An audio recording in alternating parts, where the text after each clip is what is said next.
સક્ષમ દિવ્યાંગ therapy centre દ્વારા સ્વતંત્રતા દિન તથા રક્ષાબંધનનો સંયુક્ત કાર્યક્રમ યોજાયો। સમક્ષ દિવ્યાંગ થેરાપી સેન્ટર છેલ્લા 3 વર્ષથી કૃષ્ણા હોસ્પિટલ સામે ચાલે છે અને દિવ્યાંગ ભૂલકાઓની સેવા કરે છે।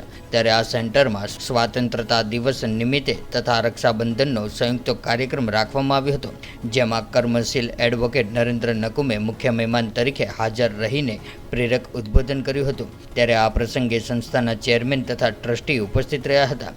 દિવ્યાંગ બાળિકાઓ દ્વારા હાજર સૌ કોઈને રાખડીઓ બાંધી હતી અને દિવ્યાંગ વિદ્યાર્થીઓ દ્વારા બનાવેલ ચીજ વસ્તુઓ મહેમાનો તથા વાલીઓને જોઈને આનંદ વ્યક્ત કર્યો હતો।